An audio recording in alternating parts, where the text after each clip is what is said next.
Christchurch. Hello, Phil. Christchurch, Devon. Hello. Yes, Phil. Yeah, well, all this stuff about the wallpaper, nobody gives a monkeys about that. Well, they should do. Well... Do you know why? Why? Well, don't you know why? Well, they don't. Nobody cares about wallpaper. It's irrelevant, isn't it? Really, it's not. Anyway, he paid for it himself, didn't he? Well, eventually, it's not the wallpaper that's the issue. But anyway, you do understand that, though, don't you? Of course you do. You being a bright spark. This Dominic Cummings, he drove 30 miles to test his eyesight. Right. I mean, how ridiculous is that? He should have gone to an optician if he wanted to test his eyesight. I would think so, yeah. But at least we were on the ball getting the vaccines out, thanks to Johnson ordering the vaccines on time. And when you say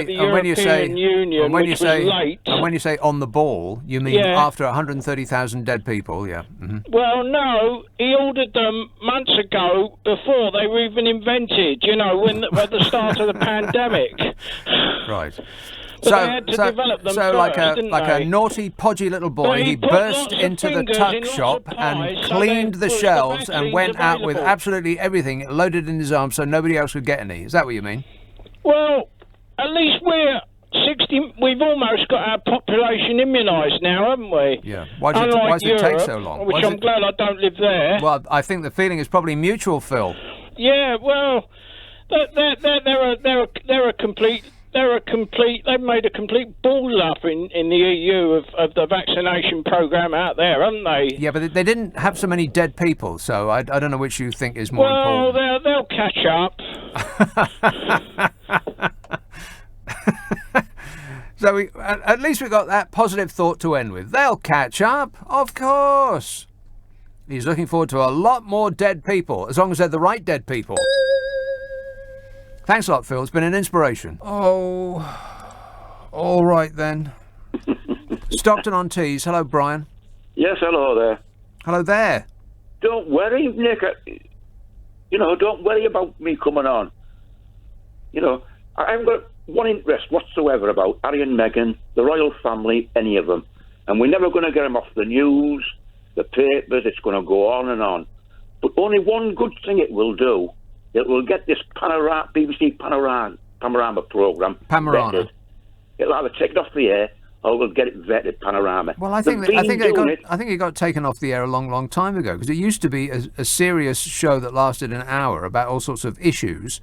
And now it's like a children's programme of half an hour. Yeah. And every journalist on it is either riding a bike towards the camera or waving their arms about or skating or skiing or, for crying out loud, just stand still and tell us the facts, Jack.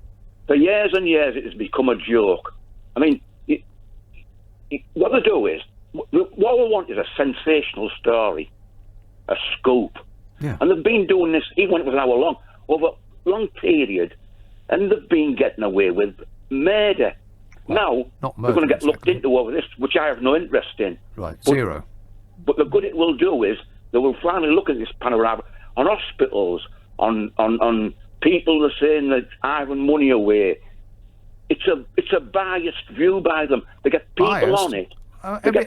Everything is biased. It's impossible to say something that's not biased. No, but this is a taxpayers' programme. Yeah. Paid by the people of this country to tell them the truth. Right, but 26 years ago, are you really telling me that 26 years ago, one show cancels out the entirety of the series of Panorama? No, they've been doing it with loads of things. What they do is, look, I'll take an hospital situation to you. They're doing one about the hospitals, about the COVID, right? And the bloke who was doing the programme said, get me the right people. I've got to have the right people. Yeah. To come on, to put their view over. It wasn't just going to an hospital and asking random people. They were handpicked. What's that kind of a story? That's no story. He's got a story. Everybody goes into a thing like that with an idea of where the story's going to go. No, but we're getting it into our house, aren't we? And all they want is sensationalism. And they've got people looking at you. We're watching the television with a biased view of it all. Of course it's biased. That is wrong. That is wrong. Everything is biased. No, it's not. Well, of course it is. I know that. Yeah, you're sure it is. Your show wants to and so are you. So are you, Brian. You're biased. Yeah, I read your night, right? I read you tonight, right? You go on and on about the deaths. Oh, God.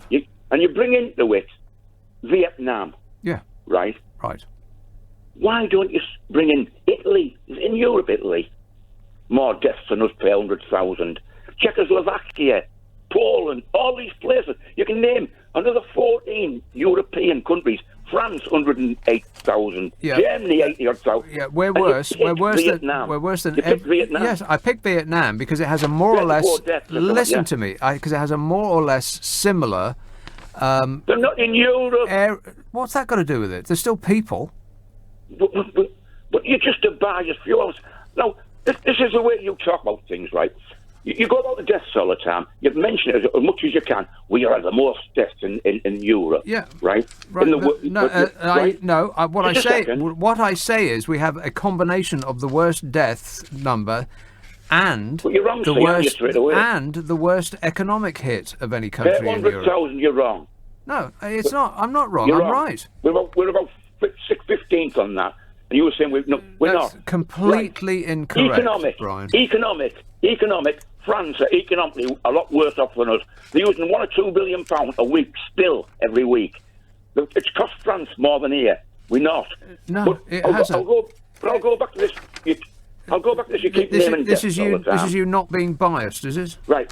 No, but it's you. I'm just trying to tell you what you keep changing from one hand to another as it goes on to suit your argument. At first, you said about COVID.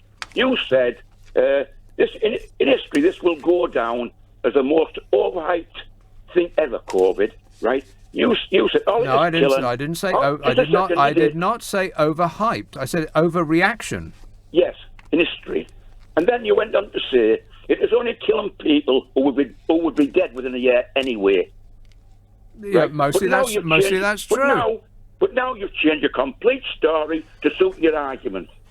You've changed from one hand to the other, like you always do on everything. What, like you do, you mean? No, accuse your enemy of that which you are guilty. Yes. Oh, my God, it's like I've got Donald Bloomin' Trump on the phone here. When I complained about you to Bull, the programme after you, right? You complained about... No, hang on a minute. You complained about me. You mean you've lodged a complaint? So why would I want to put somebody on the air who's lodged a complaint about me, who's trying to get me off the air, Brian? I mean, ask yourself that. I don't know what you do for a living, but if I came around to where you work and tried to get you fired, would you welcome me into the building? Lee Green. Carly. Hello, Nick. Carly. Hello, Nick. Yes, Carly. First time caller. Ah, welcome along. I was just saying to your researcher, I may be a little bit lost. I'm dyslexic, so I've been listening to everything, but I see everything from afar, so it's quite hard for me to sort of stay on track from a distance. Things are happening. Right, so what are you confused about? No, I'm not confused about anything, but it's just as in keeping up with No, just as in like listening. So when I decided to call up, to the conversation that's happening now has obviously evolved. Right. But evolved. The point I was trying to get at is what frustrates me out of listening to LBC from the morning to the night to the to the early morning. Is this a complaint? Well, possibly. My thoughts are what really annoys me is that what people don't realise is that regardless to whether it be left wing, right wing, far right, far left wing politics, or straight down the middle, regardless of that, people don't realise, and I mean, let's get it straight. I like to associate myself as anarchist and a communist. You're an anarchist and a communist? Yes, absolutely. So you want to smash things up and then distribute them cheerfully? Yes, please. But what I'm trying to say is that regardless of whatever your social preference is, the minute that you assign yourself to a political group or any type of group, you are then associated to a dictatorship. Right, that makes no because sense. The pure fact. Who's the dictator? That you are being led down a path that other people agree with, that there is a leader who is directing you. That is a dictatorship.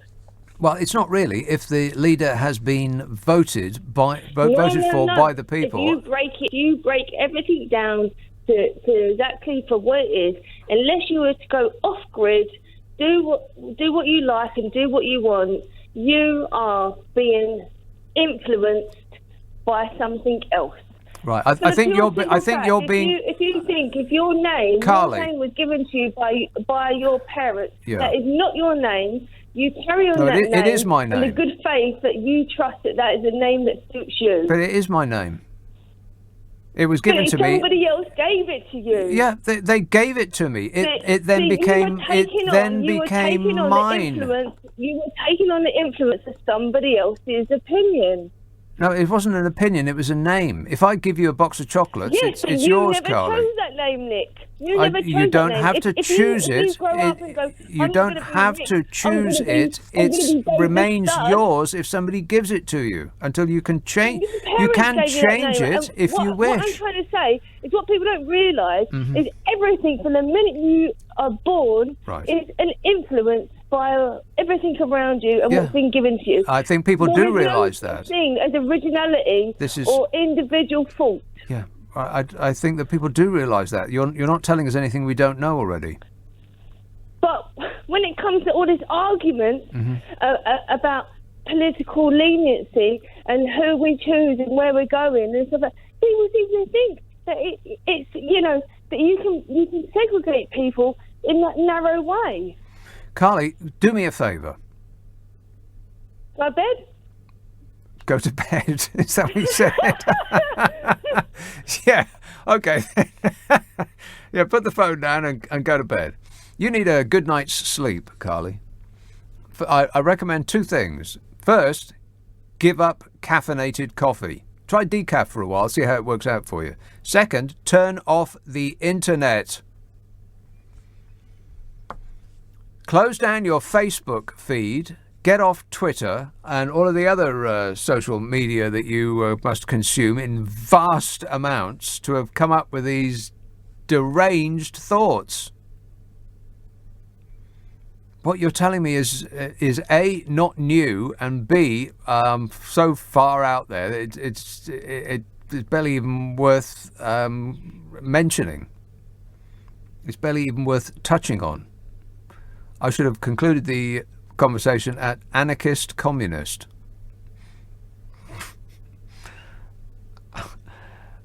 Trust me when I tell you, Carly, to spend less time on the internet. Bermondsey. Hello, Simon.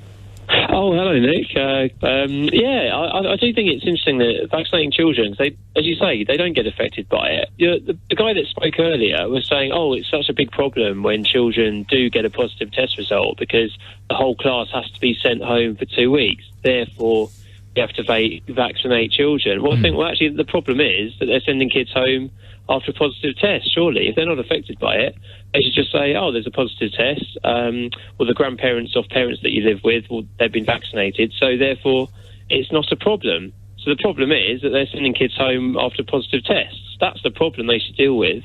And I don't think they should be vaccinating children for that reason when there is a slight risk of a negative impact from the vaccine. And I think also the herd immunity thing, if these children have great immune systems, it does seem to be the case that they're not affected. And surely it's a good thing if they are being exposed to the virus, occasionally catching it and then getting immunity. That contributes to the overall herd immunity and stamping out new variants. And lastly as well, these vaccines are supposed to only stop one or two variants of COVID. So what's the point of having a vaccine that stops one or two variants when you've got an immune system as a 12-year-old that can fight every single variant and future variants? It's all very strange. Maybe Kevin Williamson, maybe he's sort of being set up to resign by suggesting it. Maybe someone's kind of whispered it in his ear, let's vaccinate children. The government knows that everyone's going to hate that idea. And when the COVID blame, the sort of aftermath blame comes out and someone has to resign instead of the Prime Minister, it will be him. It will be the fall boy. Well, I haven't seen yet any amount of ineptitude that would get you fired from this cabinet. There doesn't seem to be a line beyond which your incapacity to do the job would have you suffer the indignation of having to resign or being defenestrated. But thanks for that, Simon. Maurice in Peterborough. Maurice. Nick, good evening. Yes, sir. That was probably a pied wagtail you had. Perhaps. Well, I'm pretty sure that is a name that has come up before, pied wagtail. And I've looked it up and I thought, not really. Probably not. So why are we getting upset about a survey that was done in 2018 about people not being able to vote or not existing even? Well, you wouldn't get upset if you were part of the ruling elite. I don't think I'm part of any of that. Well, but I don't know. Sound of your voice sounds suspiciously like the ruling elite to me. Part of the ruling elite, you are. I was dragged up in a council house in Birmingham, born before the end of the Second World War. So, come on, I'm not remotely posh. I should be speaking in a Brummie accent, but I never did. No, you had it beaten out of you at Eton, no doubt. Get out of here. No. I went to school in Aston, in Birmingham. Okay, then. Just up the road from Aston Villa football ground. Oh, dearie me. That's a part of my life that is behind. Right. You're trying to drink those memories away. Booze. Well, I've been doing it ever since, of course. Yeah. Red wine. Right. And why do we not all carry identity cards? Well, now? Why would we? Well, why shouldn't we? I've got one that was issued to me when I was born. Yes, but you're part of the ruling elite. Of course you have an ID photo card. No, everybody did when I was born. Rubbish. And nonsense. No such thing ever occurred. Wait a minute. People did not have... Wait a minute. People did not have photo ID cards when you were born. They were not photo ID Correct. cards. We had national identity cards issued to us when we were born. Right. Well, I could just write down on a piece of paper. One of us. I could just write down on a piece of paper my name and use that as an identity card. There, problem solved. Well, I think that's a pretty obscure way of dealing with the reality of life. Why would anybody not want to have an ID card? But why would they want to? Just you see, if you don't have a car, if you're too poor to have a car, and if you're too poor to have a holiday, then those are the two main reasons, or the two main ways in which you can get a photo ID card: your driving license and your passport. So if you're too poor for both of those things, then it's rather more likely than not that you will not be voting Conservative. Yes. I'm not bothered about voting for any particular party. You may, from my voice, assume what you like about where I vote. Yes. And you're probably going to be wrong, actually. So, I made my mind up within the first 10 seconds. Oh, of course you did.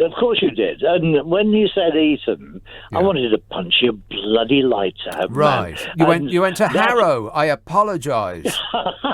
Not either in any way, shape or form. Westminster. I did business at Westminster School but only business in a commercial fashion. Business. And business. Yeah. What business? Business. What business? Yeah. I supplied furniture into Westminster Underschool. Right. Furniture. Now, there's the thought. And so I've moved in high society. Yeah, exactly right. But I have to renew my passport, and I now have to get passport photos taken. Right. Because I am so elderly that they don't believe I look like what I looked like 20, 30 years ago when the last photo was taken. Yeah, and that's probably true. Yeah. Well, no, indeed. I know, actually. My hair is now Arctic blonde. Right. And it's totally different to the last passport photo. So I have to go and find a place to get a passport photo taken. Right, and how much does it cost to get a new passport? Exactly. There's people who can't afford that kind of money. Yeah, but none of whom vote Conservative. The photos doesn't cost 75 quid. No, but nailing it into a passport costs an enormous amount of money. Yes? The photo costs about a fiver. Yeah, that's not what we're talking about. We're talking about the passport part. You can't just take a photograph of yourself and then show up and say, there you are, it's me. Well, you could try it. Maurice, I've got to go, but it's been an inspiration. Thanks a lot, mate. 0345 6060 973. There I was. See, this show really is going up in the world, ain't it? No. I've just been speaking to part of the 1%. Hounslow, Manesh. Hello, Nick. How are you, mate? Good, thanks. I think just by listening to what you just said, you've given Boris a new nickname, the Bodger of Dimbleby. Bodger of Dimbleby? Vicar? Suit? Never mind. Yeah, never mind. But what you said earlier was far more remarkable. You know, you mentioned that his actions felt like he put you to sleep. Well, it's kind of ironic. I remember back in the day, decades ago, I was trying to explain to your researcher this, but maybe she was too young to remember. You have the old BBC Two picture card. So back in the day, there was only BBC One, BBC Two, and ITV. And then after 12 o'clock or 1 o'clock, if you fell asleep and the telly was on, it switched on to the picture card. Mm-hmm. And there was a very young, attractive-looking lady on the left, and there was someone looking like a dodgy old bodger on the right. And if you look back on the card, it kind of resembles him. Are you talking about the girl with the doll? It looks like a bloke to me. It looks like Bodger. The doll? Yeah, have a look at the doll on the right. The child, woman, she was like 12, holding a doll. That looks like a man and a woman to you? I think Bodger was moonlighting in his earlier days. Okay, all right. Thanks a lot, Manesh. Holy moly, can we have a few fewer comedians on? God, it's like every other one wants to be a comic. Veendam, the Netherlands. Bernard. Yeah, hello, Nick. Hello, nice to talk to you. How you doing? I'm fine, thanks. I'm enjoying the weather, enjoying the football, and on Sunday I go to Turkey. Ah, is that wise? Wise? I live there partly. I have a Turkish wife. Right. And she's there at the moment. Right. Yeah. Okay. But I mean, enjoy. I'm just giving you maybe some information in that sense. I'm 76. 76 years old. Yes. And I've lived more than 50 years outside England, where I was born. I come from Middlesbrough. Yes. And I still, of course, love the country of my roots. But well, now wait a minute. The situation of the country. You don't love it enough to live here, do you? Apparently not. No. But the situation is so crazy. You talk about cult. I mean, it is incredible. And it's difficult to even know. I mean, all the criticism that you and other people put on the government, it's sort of like fuel. It's like benzene, petrol to a fire. Mm. The more you give, the more bloated the object becomes of which you are criticizing. So it's looking for a way forward, and it's very difficult to even suggest one, but I'd like to give one small section of hope coming from where I come from, which is Middlesbrough, and there's that independence, that young lady that you got rid of a little bit, I thought, unfairly, the dyslexic young lady who said she mentioned the word anarchist and communist. Are you kidding me? She made no sense at all. Now, she said I got rid of her unfairly. From the moment of birth, we are being manipulated, and the issue of independence is extremely important. Independence? Personal independence? From birth, we're being manipulated. That was the issue that she was putting on the table. There is no issue. I mean, she was telling us that like it's news. Of course you're manipulated. Your social personal upbringing fashions you as a person. Of course it does. That's not news. Wait a minute. Don't get stroppy. I want to make one point is that one possible way forward is what Middlesbrough is doing. Yes. Which is, I don't know the man because I don't live there, and I don't even live in England. But there's a mayor called Preston, Andy Preston, and he was, I think, originally Labour, but he's now an independent. I think the only way forward for Britain is the growth of independence, like you also have, I believe, in She Bristol. wasn't talking about that. She was talking about personal independence. Now, let's leave her alone then. I don't think. Well, why did you bring her up then? Because I thought you treated her a bit unfairly. Yeah, you said that, and she was making zero sense. She started by telling me that she was an anarchist communist. She didn't start by saying that. She said that in the course of what she said. Now, what does any word mean? It means all sorts of things to all sorts of people. No, it doesn't. Words have specific meanings. You know that they do because they're always put in a dictionary. Which dictionary? An Oxford dictionary? It doesn't really matter which one you select. The definitions are more or less the same. No, all things are given and influenced by the political narrative at the back of them, and that would include also the Oxford Dictionary, I think. You think the Oxford Dictionary is a political tome? That is then turning my words into a sort of binary. Not really. I just precede what it is that you just said. It's going to be influenced by the political context of Oxford. I didn't go to Oxford. I studied at London University.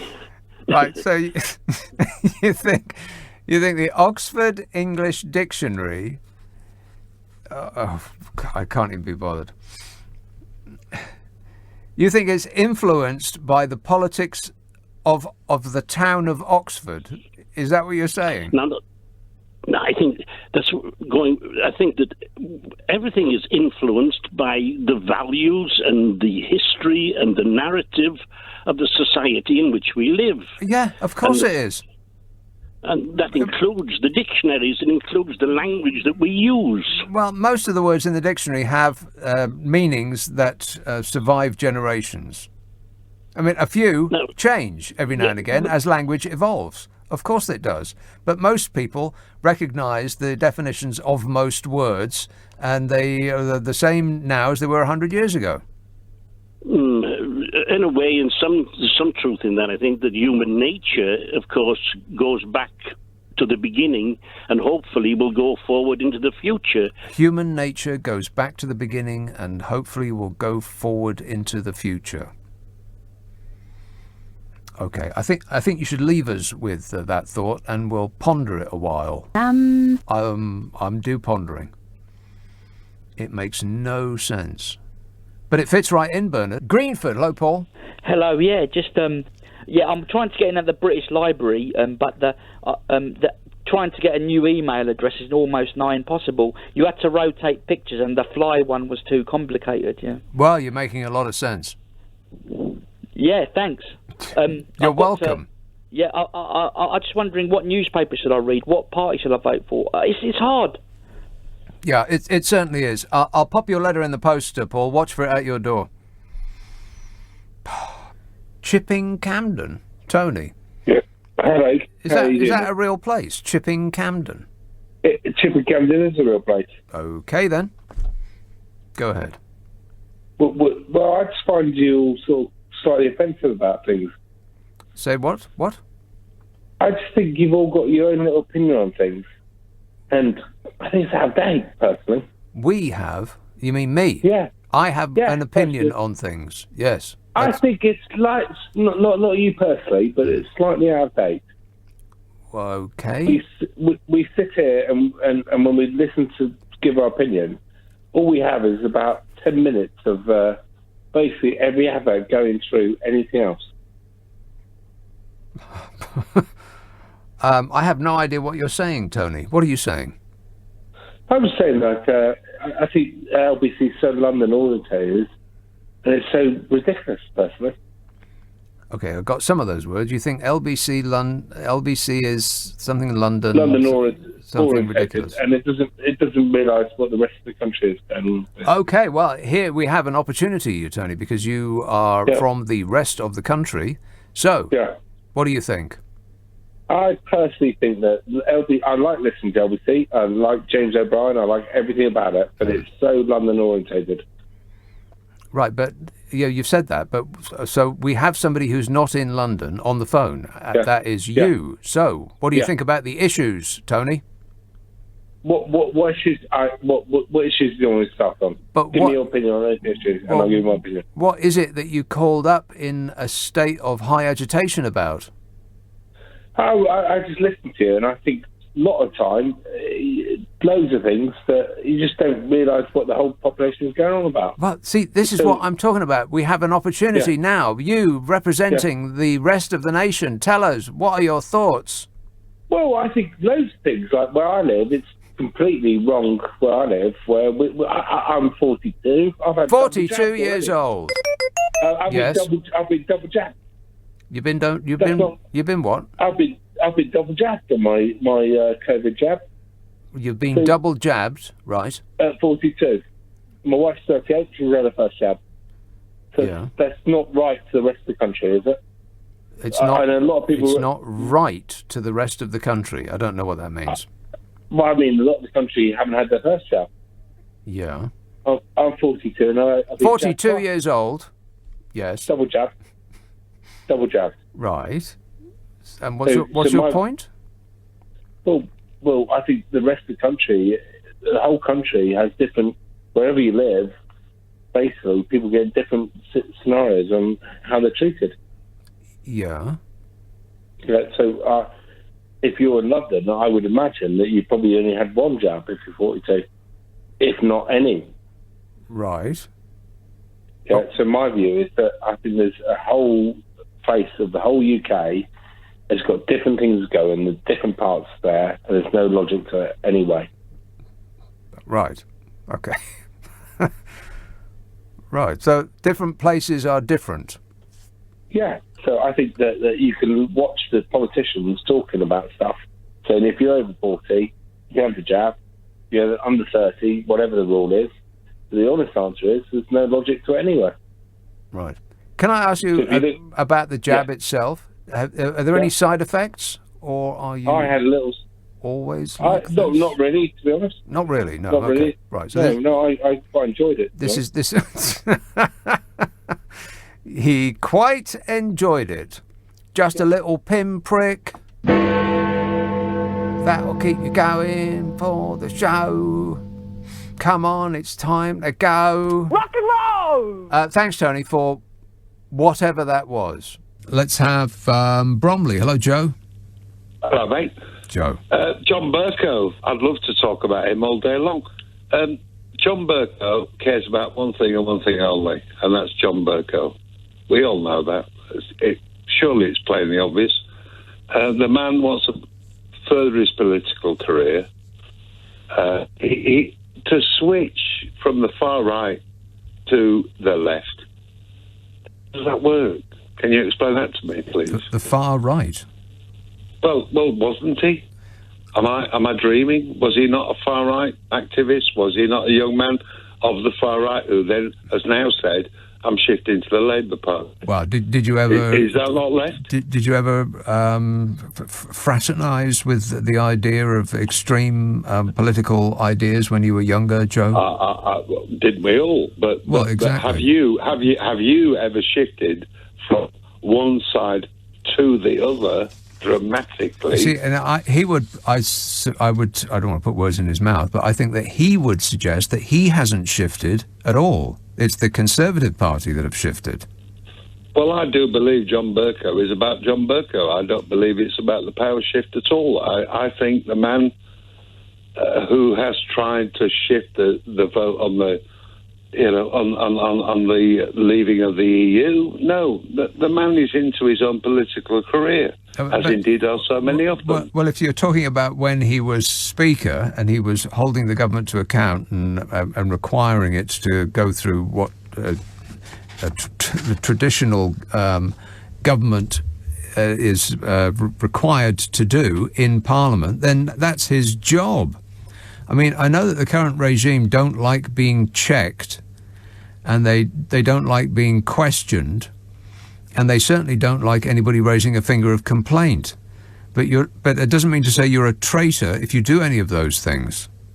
He was doing his job, just as, like I said before, judges are doing their job in holding the government to account. It doesn't make them activist lawyers, or it doesn't make the judges enemies of the people. They're doing what they're supposed to do. And it's an authoritarian regime that attacks the judiciary and anybody who would be so bold as to demonstrate against them.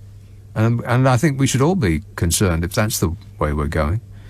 I mean, if you compile a list of what an authoritarian regime would do, and you go down, I think you will find that up until recently, there was only one thing that they did not tick.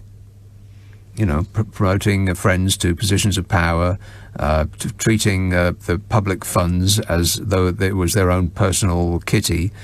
You could go all the way down the list. And the only one that they didn't tick was showing up in public in a COD military uniform. And then about a few weeks ago, they all did just that. They've got Boris Johnson showed up in a flight jacket with a badge on it that made him look like he was in Top Gun.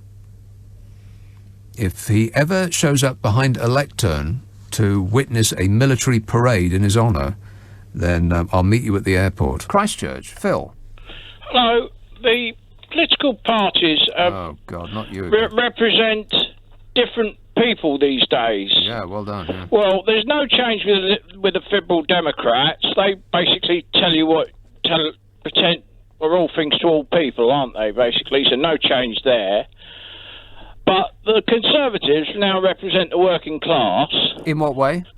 Well, Johnson helps the working class. He's helped people with the furlough and all that. In what way? And well, during the pandemic, he paid 80% of people's wages and all that. Right. You think that's helping? He did that to help working class rather than to keep the country ticking over? Well, if we'd had Corbyn in, he'd have bankrupted the country and he wouldn't have been able to deal with a virus pandemic in the first place, would he? Well, what makes you think that, though, Phil?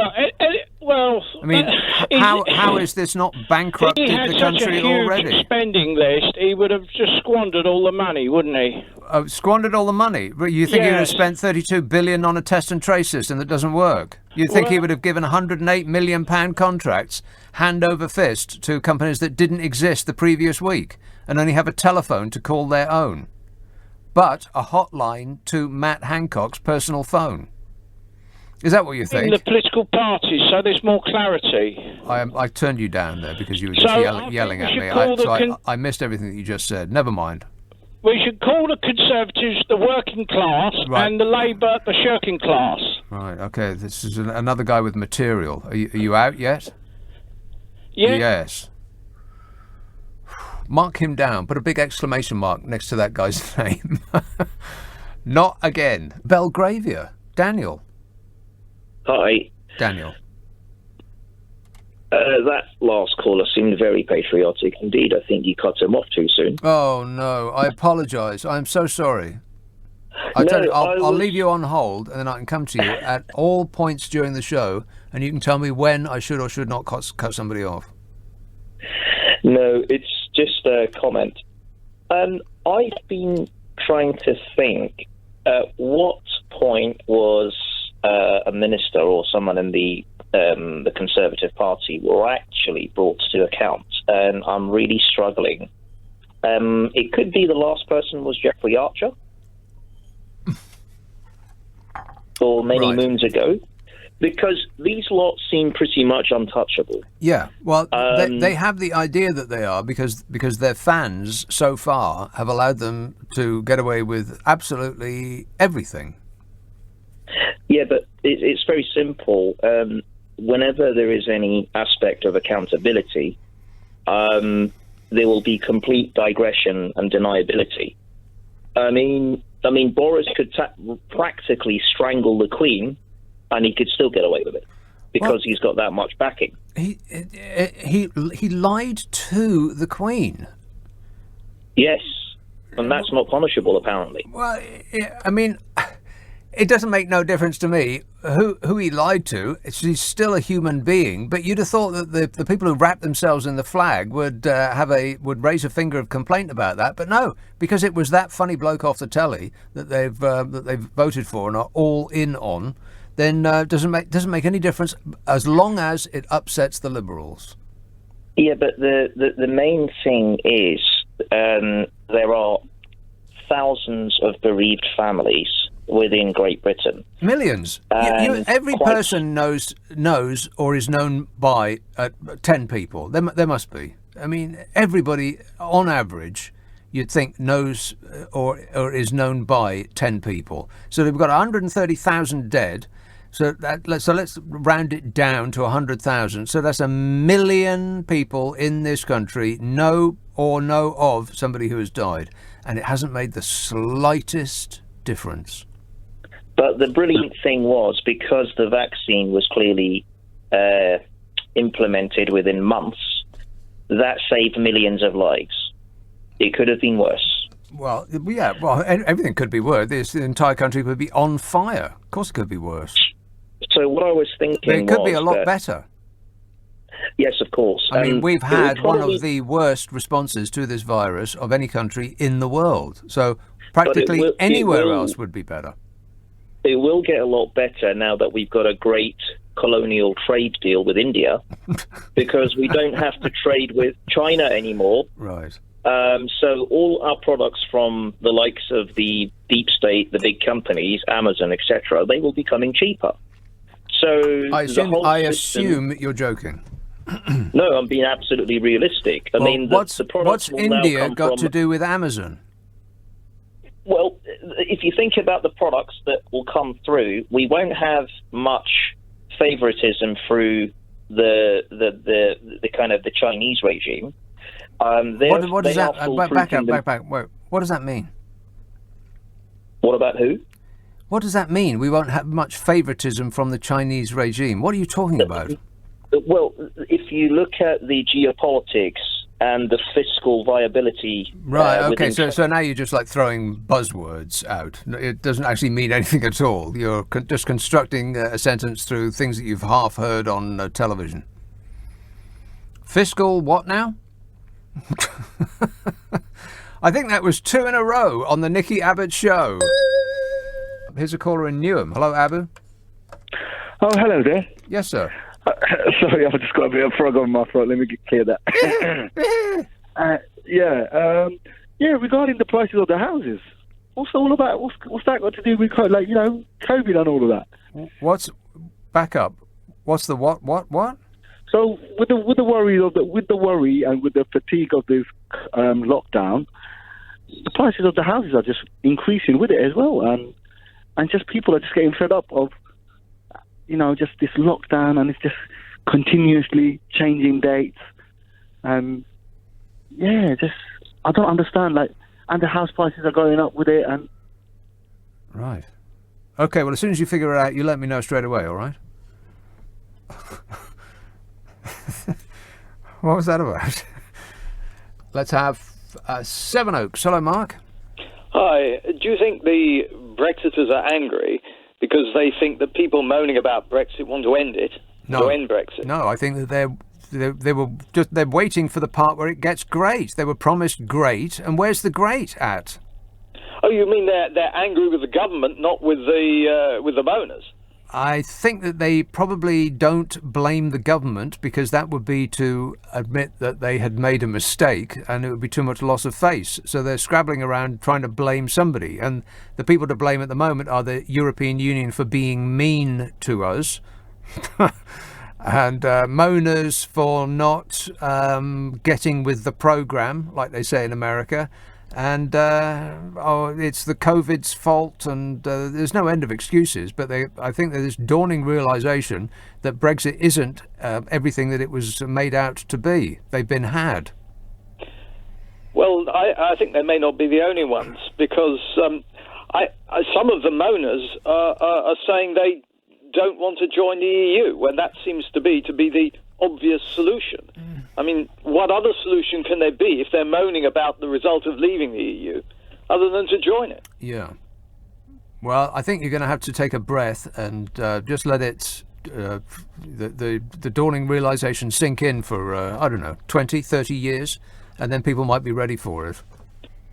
I don't think so. I think they're ready for it now. Well, now, when you say that, you are presumably just echoing the opinions of the people that you talk to on the internet. No. Is that a yes? No, I'm going by by what happened with Clive Bull. What happened with Clive Bull? What happened with Clive Bull? Well, he said, when I asked him what evidence he had that people didn't want another vote on it, right? He said the people that phoned his show, and he laughed at me. And then I said, what polling evidence do you have? Yes. He said he didn't have any. No, of course not. Until he did a poll which said 62% in favour of another vote. Well, now, what do you mean? What do you mean he did a poll? Now, it was a Twitter poll on LBC, but... Oh, okay. But I'm not claiming that to be a poll representative of the country, but it may well be representative of the people who listen to his show. Yeah. And despite the fact that he had the impression that the people who listened to his show didn't want another referendum, right, the poll showed a very different result. Well, and as I've been saying for a long, long time, we are now being led by whoever shouts the loudest. Since the election, there's been an effort to make it unfashionable to say you want another referendum on EU membership. Oh. And there have been very few polls. I mean, there was a poll in January, I think, that said that people were in favour of joining.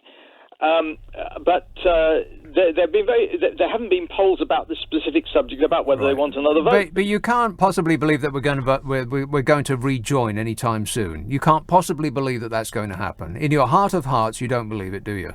No. Yes, I do, and I'll tell you why. Because the EU's policy is to let us in on the old terms. And given that the majority of people, it would appear, want to join, there isn't really anything stopping us apart from time to the next vote. No, apart from the people in power don't want that to happen. And the people, even the people that want to join, that want to rejoin, still vote for this party, partly because it's been rigged. The system is rigged in their favour, with the lines that they draw on counties and councils are in their favour. They can get a minority of the vote, but a majority of the seats. Of course, it's in their favour. Plus, the left always form a circular shooting squad and take each other out. If the Liberals and the Labour vote was combined in the last election, they would have beaten the Conservatives. Actually, that would be true if it was proportional, but I worked it. Well, that's what I'm talking about. I worked out that actually they needed another 8% swing to do that. Even though they got 53% of the vote, that wasn't enough. But they have since then got an 8% swing. They've got a 1.6% swing or something like that. So at least when I last calculated it a few weeks ago. So that coalition, the parties that voted that had having another vote in their manifesto, the 53%. That coalition would now win. Well, I'm not sure that's what Labour were fighting on. But it doesn't make any difference, Mark, because people will still continue to vote for the Conservative Party over and over again, and it's not in the Conservative parties, or rather it's not in the Conservative Party donors' interest to rejoin the European Union, because that's not part of their business model. The Labour Party did say that. It was on page 89 of their manifesto, I checked. So You're funny, Mark. Page 89 of their manifesto. You know how many pages was on the Conservative manifesto, or at least the one that I saw? One. One is the right answer. Yeah, one. Yeah, one. That's all that people want. They want a 3-word message. Get election done. Stuff like that. Here, Mark, I've got to go. Let's have Brighton. Hello, John. Is that John in Brighton? Yes, John, in Brighton. Yeah. Rock and roll, Nick. Rock and roll. That's what it's all about. Is it? You should give Matt Hancock a break. I mean, he's been fighting the pandemic for the year. He's got all that power, controlling all that money, and all that pent up energy. He's ready to explode. Yeah. Okay. And you've got to have some benefits on the side, right. With all that power. You know what I mean? Have a bit of rumpy pumpy. Right. Okay. Thanks, John. Am I hallucinating, or have we, has the quality of calls taken a step down somewhat? Candy Durham. Hello, AJ. Oh, hello, Nick. Thank you for taking my call. Thank you for making your call. I thought it was canny advice as you were saying it, I've not heard you on the last going for it. It says that you had to make up a code word. Real good advice. Right. Nevertheless, it's not what I called for. It's just I thought I'd chip in about this misapprehension that people who voted to leave the EU and the referendum are unhappy for whatever reason. Well, they seem to be, I don't know about unhappy, but they seem to be angry still. I cannot see why. I'm speaking for myself and what I believe would be the majority. Yes. That the moment the result was announced, I was happy, I was content, I'd got exactly what I wanted, and I got exactly the reason I'd voted for. Right, but what did you want? I wanted definite sovereignty for the legislature. But what does that mean, though? That government stays in Westminster. For me, Nick... but when you say the government stays in Westminster, I mean, no country is completely sovereign. No country can make up their own rules because they want to trade with other countries that will insist on their rules. I understand what you're saying. You make you come to an agreement, which is exactly what we had before. Nick, perhaps you don't realise how far away London and Westminster seems from here. And following the referendum, what went on following it, I thought that completely justified the reason that we did vote. Right, but you don't imagine that the people in Westminster now have your interests more at heart than did the people who used to be in Europe? Oh, dear God, Nicky's got years left. I truly believe he will expose himself to be who he is. I'm not very happy with this government. Please rephrase that. Boris Johnson expose himself? Disgusting. Oh, the very thought. Somebody get me a bucket. I had the idle thought when that earlier caller was talking. Even Carrie doesn't want to see that. Hey, Tony, you're a wicked mind. I was nowhere near that. I see. It's my fault. Right. Aye. My thoughts, like you had an earlier caller on saying that the right wing is stupid. I think any wing is stupid. Basically any politics is stupid. Yeah. Everybody is stupid. All the entire human race are idiots. There's absolutely no doubt about that. It can only be attributable to human error. Everything that ails the world is the responsibility of human beings. It's our fault. Absolutely. There's people who would make it a better world, but there's not the ability there. No. Well, they keep getting shouted down. All the money lies within capitalism. We don't stand a chance. Well, and you know what I fear? That things will get so bad, we may even come under a Chinese hegemony, God forbid. Well, if you're concerned about being ruled by an authoritarian, as China is, then you may be too late, AJ. I think it may have come to pass already. We have more cameras pointing at us, the people in this country, than any other country in the world per head of population. We are more under surveillance than any nation on Earth. London has more CCTV cameras than any city in the world apart from Beijing. I think Shanghai may also be on the list in front of London. But apart from 2 Chinese cities, London is the most surveilled city on Earth. And you would ask yourself, why? And I suspect that they just throw the cameras up and award themselves all of this technology of control, and think, well, we'll just think of something to do with it later. But let's put it up now, and we'll think of something to do with it later. You know, let's have Teenmouth. David. Yeah, David. Yes, about the election. If I was voting tomorrow, I'd still vote Conservative, because I believe that the by-election was mainly, if not wholly, about pushing the train route, and that is a very interesting future argument for you now, because with the train services being reduced and people working from home, do we need this high-speed train going through? Does it not need a we never needed it. We never, ever needed it. Even the people that believed in it must have further doubts about the thing.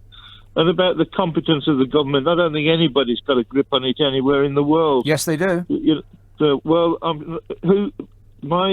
got relatives that live in Germany. I've got relatives that live in France, and it's a complete bloody shambles over there. And these by shambles, do you mean they have more deaths? Because that's not true. Do you mean that their economy has suffered more greatly? Because that's not true either. You know, Vietnam has half as many people again as exist in the UK. And last time I counted, they had 40 deaths. 40. 40. Yeah, but they don't butt me. 40. 90 million people they've got in Vietnam. And they're squashed together more tightly than we are in this country. And they've had 40 deaths. Don't tell me that no other government has had a handle on this. What are you talking about, man? You mean you haven't looked it up, is what you mean. Narberth, South Wales. Yeah. Yes, Narberth. Narberth is in Pembrokeshire, mate. You what? It's in Pembrokeshire. Oh, I don't think so. You don't? Is your name Narberth, or is that where you're from? That's where I'm from. My name is Jimmy. Jimmy! Right. Go ahead, Jimmy. Right, you made reference to the monarchy, well, the Queen then, and previously. Now, back to the Glorious Revolution. Which one? Well, there was only one, apparently. When Industrial? They cut off Charles's head and... that? Yeah, and they found they hadn't made any progress because Cromwell was a dictator, so they decided to bring back the monarchy. And, of course, they were terms and conditions before they could get the job. Please read the terms and conditions. Well, I don't know. But they were not to interfere in the running of the country, in politics, but they or do. in anything else. And they do. And they, well, they don't. No, they do. They absolutely do. They do, and I've got proof. They do. Well, listen, mate. I'm sure there's no attendances that have come from any of the royals that haven't been approved by the mandarins in the palace. The mandarins in the palace? Yeah. Do you know who the Lord Chamberlain is? Are you trying to tell me that there's somebody in the palace who's more powerful than the Queen? Yes. Oh, please, do me a favour. The Queen has no power. The Queen has no power? Oh, no, Jimmy, no, I have got no idea where you're living in Narberth. It sounds like a wonderful place where thoughts never intrude. Luton, Ken. Nick. Ken. Last time we spoke was about a year ago. Oh, yeah. And after we spoke, while we were speaking, actually, you played the booze because I was drunk and I'm still drunk. But right now, I want to speak to you about the Mancock situation. Yes. Yeah. Now, he's been telling us for at least 2 years now that we all need to wear masks and social distance. Mm-hmm. What he's been doing is not social distancing and wearing a woman round his face. Right. Okay. Drunk, you say? Booze. All right, thanks a lot, mate. Let's have Barnet. Hello, Tony. Hi, Nick. Tony. Hi. Yeah, just a little point that your conversations brought to me about the link between COVID and tobacco, which is a little bit out there, but if you just bear with me, what happened was when we had the earlier cases of COVID in March last year, a lot of the doctors in A&E in America were talking about it being very similar to hypoxia, altitude sickness. Oh, yeah. And so that was one point that was put out there. And then we had David Hockney getting it in the neck for talking about the impact of COVID on smokers and suggesting that smokers didn't suffer as much. Right. That was just out there. It protected you, he said. Yeah, exactly. I mean, I'm not making a comment on that, but what happened about 2-3 months after that, which was incredible, was a book came out about Everest, nothing to do with COVID or smoking, but the Everest book got huge amounts of comment about the huge amount of fags that the mountaineers were taking to stop breathing difficulties at high altitude. I mean, look it up. I mean, thousands of cigarettes. Why would that help? Well, I'm not a medical person, but all I'm saying is I just look at those things and I hear hypoxia, altitude sickness, and I hear that, fit guys are taking loads of cigarettes up the mountains, which they were. And what my subtle point is this: if it turned out that smoking in the short term had some sort of positive anti-COVID effect, would that even be researched? I mean, given all your previous conversations and the sort of moral certainties and things you're talking about smoking as some sort of evil, would it just be a closed-off avenue for research? That's my main point. Really. I would imagine so, yeah. I mean, nobody wants to encourage anybody else to start smoking for the benefit of their health.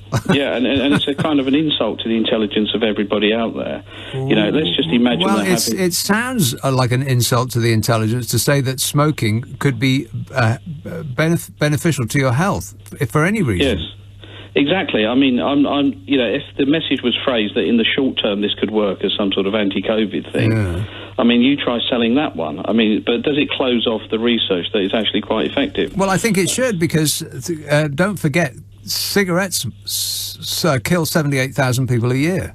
Yeah, I mean, I'm not pro-cigarettes. I don't smoke. But what I'm saying is, in the short term, we've got to sort of have an open mind about what actually works, whether or not it's got other costs attached to it.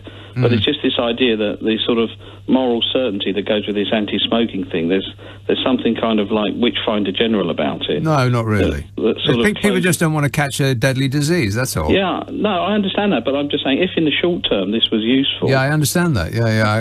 I get what you're saying, but it's a no from me. No. And furthermore... No. Yeah, I don't think it's a good idea to encourage people to smoke for any reason. Joining me now is Henry Hill, who is the news editor of Conservative Home, which is an online blog which supports the Conservative Party, but is independent of it. Thanks for your time. Henry, what did you make of John Bercow's intervention, firstly? Well, I think John Bercow defecting to the Labour Party is not especially a surprise to anyone who followed how he was elected as Speaker. He was elected as Speaker by Labour MPs, how he conducted himself in office. If you look at what he's been doing since he left office, he's been associating himself with quite Labourish campaigns. He represented Buckingham, which is a constituency with grammar schools, and now he has become the latest figurehead of the campaign for comprehensive education. So it's really just the latest step in that journey. So for close watchers of Bercow, which happily most of the nation are not, it's no surprise at all that he's finally sort of nailed his colours to the mast, although it is improper. Most of the time, if you look at, historically speaking, former speakers, they don't only abdicate political positioning whilst they're in the chair, they then forsake it for the rest of their lives. And nearly every other previous speaker has followed that tradition, but John Bercow's never had all that much time for tradition. Well, the tradition is, of course, that they get elevated to the House of Lords straight away as a matter of course, and the feeling really is that Boris Johnson didn't do that because out of spite, essentially.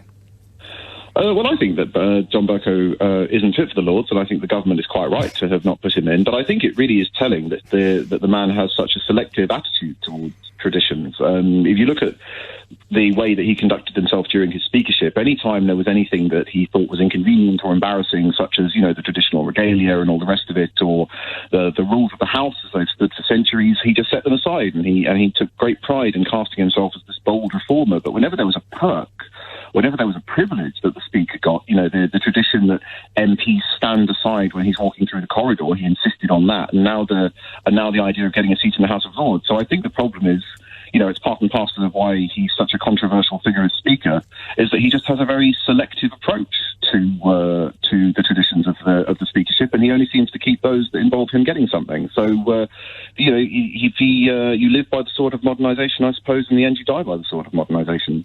Well, I mean, I could transpose Boris Johnson's name into everything that you just said, take out the John Bercow's and put in Boris Johnson, and the exact same thing would apply. He throws out tradition, he has no respect for the House, but when there are perks available, then he helps himself and fills his pockets and the pockets of his friends and his donors. I mean, it seems a bit weak to attack the man as you've just done, and your friends in the Conservative Party have been trying to make the case that he's been Labour all along, but actually what he's been doing is holding the government to account, which is his job. No, actually, no, I'm afraid that's not the case. It is perfectly possible, as speakers have done for a very long time, to hold the government of the day to account without doing so in an obviously partisan manner, without rewriting the rules of the House on the spot in a way that consistently favours one side, as John Bercow did, and dragging the impartiality of the chair into disrepute. Now, I'm no great defender of Boris Johnson. You can say what you like about Boris Johnson. You can substantiate the claims against him if you'd like to, but the crucial difference is that Boris Johnson is not in a position that is supposed to be impartial. He is not ultimately in a position that is supposed to command equal respect on both sides of the House of Commons. He is a partisan figure with an electoral mandate, and it will be up to the Conservative Party and indeed the electorate in the country at large to pass judgment on Boris Johnson. Now, the electorate in the country have never had an opportunity to pass judgment on John Bercow. Whilst he was Speaker, the main parties did not stand in his constituency, and he was returned unopposed. So I don't think the two are comparable, really. And as I said, the way that John Bercow has conducted himself, I don't think he bears any entitlement to a period. Maybe Labour will give him one, although the fact that the Labour Party has effectively said nothing about John Bercow's defection tells you everything you need to know about how pleased or unhappy they are to have got this particular news. Actually, they have. They've said that they not only are pleased, but they would welcome further crossbenchers. Took them long enough to do it, and maybe they'll get some more. Maybe they will get some more defectors. I think that's a long shot. I think that the last Parliament was really the time for that. When you had MPs crossing the floor and everything else. The fact is, we've now had an election. The battle lines seem to be fairly well set again. And maybe you're a fan of John Bercow, but for me, Lindsay Hoyle is a Labour figure. He's been a Labour MP for a long time. He's taken many principled stances, but the fact of the matter is that if you look at how Sir Lindsay Hoyle conducts himself in the Speaker's chair, he commands respect from both sides of the House, and he does as good a job, at least, of holding the government to account. He grants urgent questions. He summons ministers to the chamber. He's taken a very strong line against the government, announcing things in press conferences that they should be announcing in the House of Commons. He is holding the government to account, but he's doing it in a way that manages to maintain both the traditions of the speakership and to command the respect of both sides of the House, and that's what John Bercow didn't do. Do you think that Boris Johnson has only a nodding acquaintance with the truth?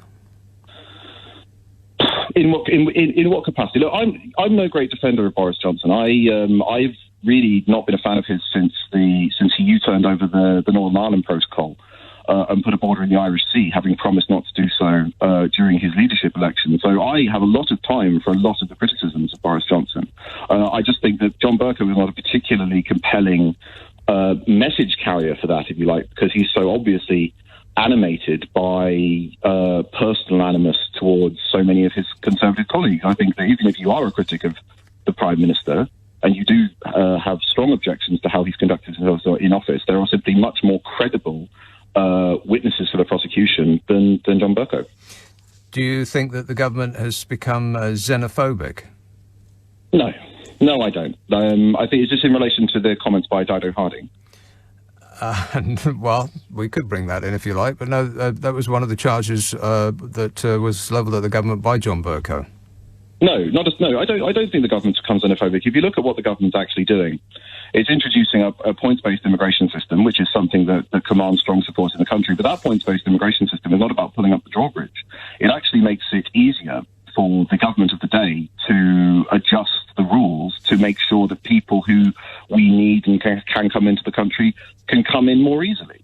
If you look at the practical application of a points-based immigration system, it is not the same thing as pulling up the drawbridge at all. So I think it's relatively difficult to sustain this charge. I think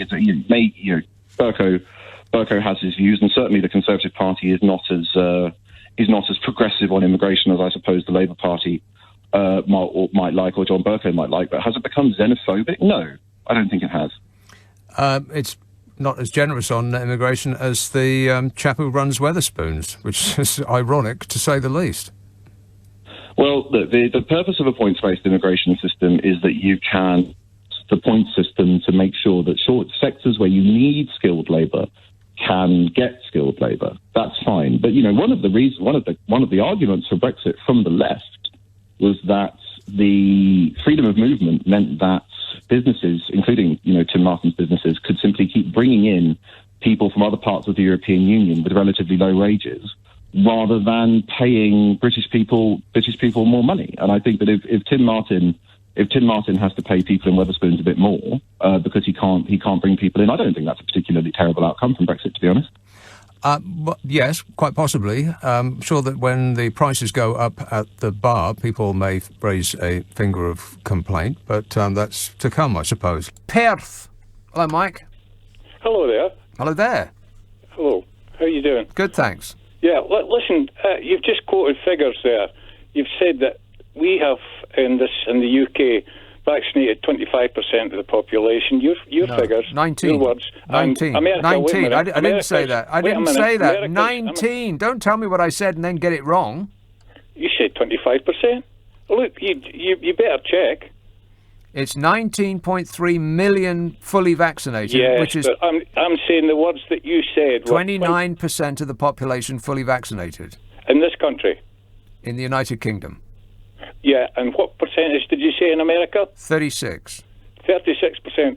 So I think we're doing absolutely brilliant. They've only done 36%, and we've done 29%. Your words, isn't our percentage of the population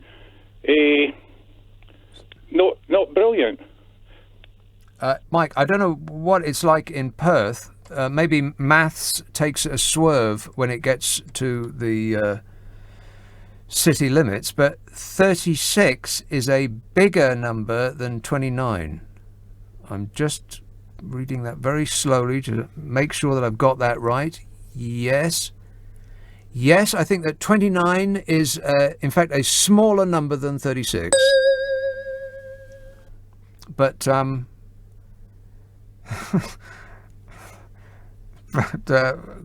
top marks for effort. Guildford. Hello, Jamie. Yo. Hello. Jamie. Yes. Yes, Jamie. Oh. Yeah, no. Sorry, I was... You were discombobulated just for a moment there. No, sorry. Take a breath. Just relax. I will do. Right. First and foremost... Centre. Pleasure to speak to you. Yeah, I don't know how you deal with the people that you speak to. I love each and every one of them in a very special way. Deep down, you do judge them. Let's be honest, you really do judge them. Well, everybody judges everybody else at every second of the day. You're always judging somebody. You're putting them in a pigeonhole. It's a survival mechanism. Of course. And it's lovely to speak to someone very nicely, but when they do just hit you with the establishment and the regime and the New World Order. If they're just talking nonsense, if I recognise all of the words as English but not in the order in which they put them, then I have to make my excuses and leave. Of course. Of course. I completely agree. Well, I completely agree. So with the whole side of the vaccine thing, when your man was just saying the vaccines need to be doing this and that and this and that, but where do we go from here? That's the question I would like, because I know and I do agree with your views, but what is the next step? What is the so everyone being vaccinated, or what's going on from there? And but everyone's got this idea of the regime seems to have come up so many times in the last hour and a half. Yeah. And I don't understand why regime, establishment, those buzzwords, as you said, are just so poignant. So, just like it doesn't make sense. You can say that again. 0345 6060 973. That's the only thing that made sense when he said it doesn't make sense. Yeah, absolutely nothing you just said makes sense. But better luck next time. Aberdeen. Hello, Dave. Hello, mate. Dave. Hello. You there? Yes, Dave. Listen, this smoking carry on. I stopped smoking in 2012. I was a smoker. I used to take about, and I promise you, I used to smoke like hell. Yeah.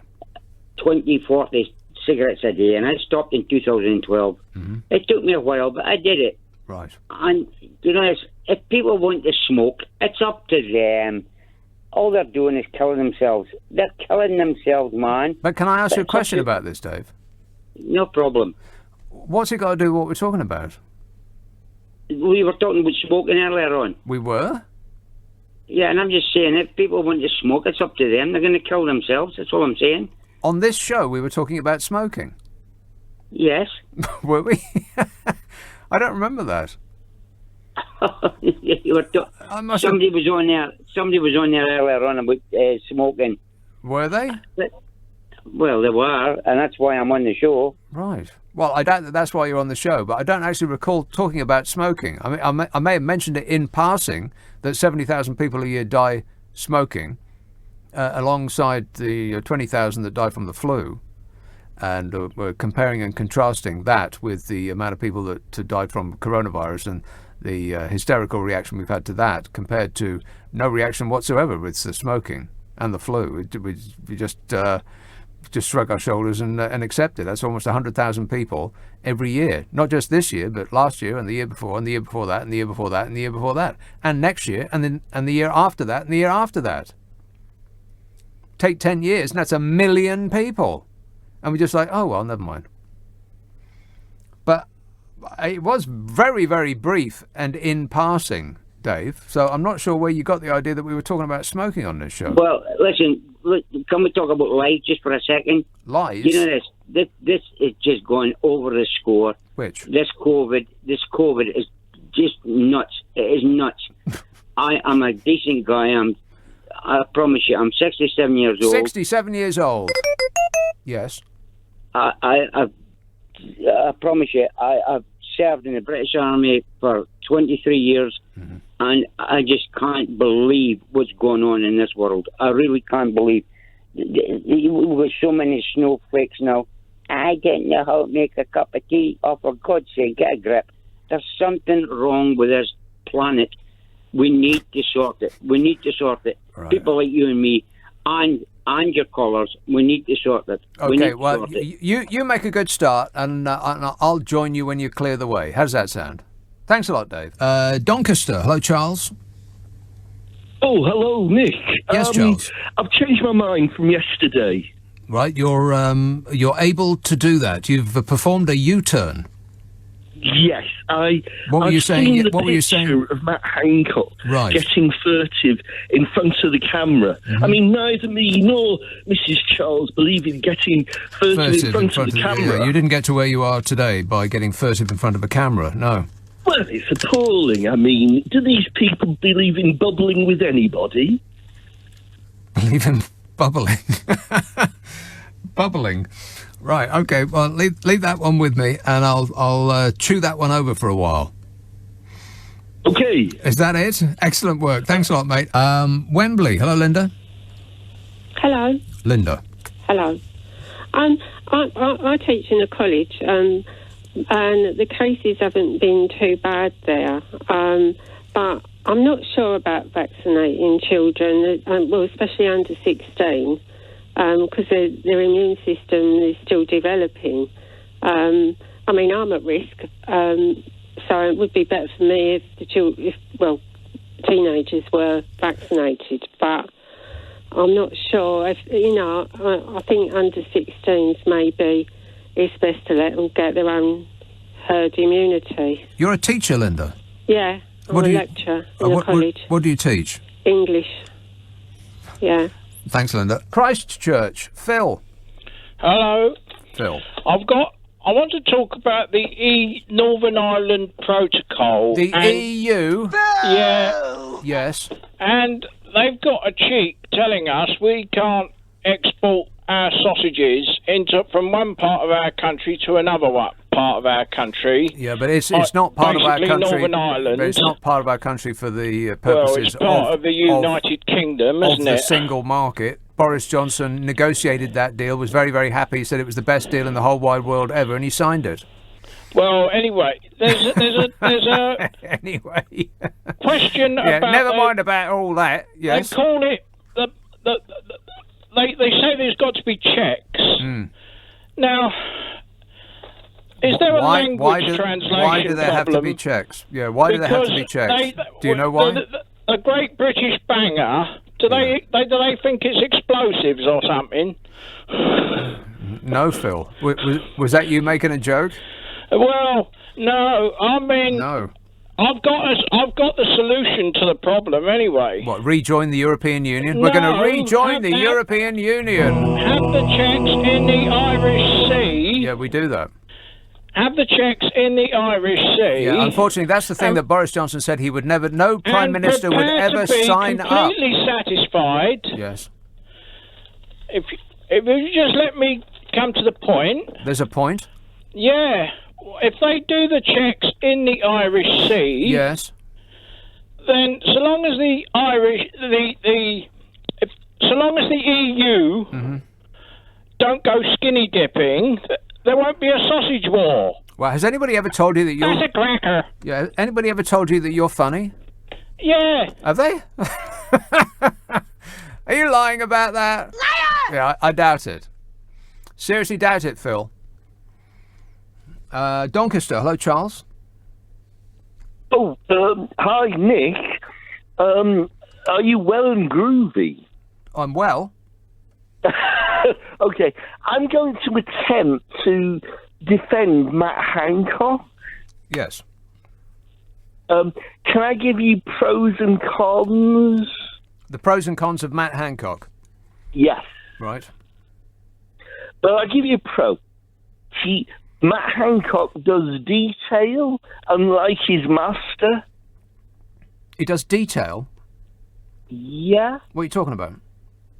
Well, goes into the detail of things and then tells the rest of the world. All right. Well, you're making no sense so far. Carry on. Okay. Cons. Shall I go through the cons next? Right. Let's see what that's like.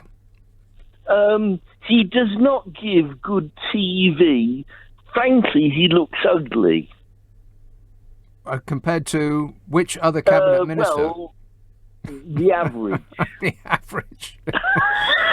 Actually, of all the things that you could have picked on, that's the one that's on the shakiest ground. I mean, he may not be to your taste, Sir Charles, nor mine, but ugly is stretching it a bit. Gormless, I think that would be spot on. It is indisputable that Matt Hancock looks gormless. Affirmative. Ugly, well, that's debatable. Clueless, yes. Hideous to the eye, maybe not. But anyway, good work there, Charles. Bournemouth. Hello, Philip. Hello, Nick. First-time caller. No, you're absolutely right. I think the monarchy, when the Queen passes away, I think that's going to be it. We've all had enough. I'm 71. I've seen all this rubbish. But there's a few things I want to say to you. Donald Trump, he needs to change his underpants. I mean, those pants he wears are terrible things. I mean, they look awful. He might as well put Billy Bunter ones on. Check it, at least he'd look a bit better with them on. Are you saying Trump? Did you say Donald Trump? No, sorry, Boris. Bodger, right. Yeah. They look terrible in there. And the way he talks in there, you think he looks like he's a barrister in there, the way he talks in the House of Commons. He waffles away there. And I think he thinks he's a barrister or something. I don't know, he looks terrible. I think he thinks he's a comedian. God knows, I don't know. But anyway, the other thing I want to say, the Edelweiss flower is grown in Austria. It's on the outskirts of Switzerland, but it's mostly in Austria. It's an Austrian plant. Anyway, are you really sure that Edelweiss does not grow in Switzerland? I mean, it knows not to cross that border. But it does grow in Switzerland, but not so much. It's mostly in Austria. Okay, then. Right, and anyway, I've got a little disagreement with you. Oh, no. I'd like to know something from you, and I've been all through it. I've got about 8 of my mates on this. Yes. Going on about Donny, about this injection. It went on some time ago when a doctor was talking to him at this time, and he said the doctor was saying that if you could take certain chemicals out of bleach and it was injected directly onto the coronavirus, it would kill it stone dead. Yes. Then he went on about if you could get it heat into the body, that would also kill it. Right. And all Donald Trump said, that sounds interesting to me. Where have you got all this tripe you've been saying he's telling everyone to inject themselves with it? Where'd you get it from? He said you could maybe, we're going to look at introducing it into the body in some way. How else would you get it into the body? No, but he didn't say anything. He didn't tell anyone to inject themselves with it. I mean, if morons go and inject themselves with stuff in bleach, they want their heads examined. Well, there's a lot of people who want their heads examined in America. Many of them voted for Donald Trump. No, he absolutely did say that.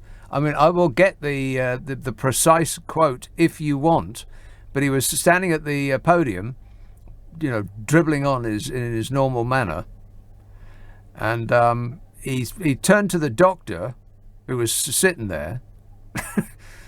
And meanwhile, with the glasses was standing behind him with his head in his hands going, why, what have I done to deserve this? And he said, we could, we're going to look at introducing it into the body in some way, and we should look into that. and that doctor woman, she didn't flinch, didn't move a muscle. Okay, here's the actual quote. Icy disinfectant where it knocks out in a minute, 1 minute, and is there a way we can do something like that by injection inside or almost a cleaning? That's what he said. Well, I'll tell you what, Nick, if you can find it, let us listen to that. I'd love to hear that. I'm telling you what he said, Philip. Just look it up on the internet. Do you get the internet in Bournemouth? Yeah. Well, look it up, man. Don't ask with your mouth, ask with your eyes. He wants me to do his homework for him.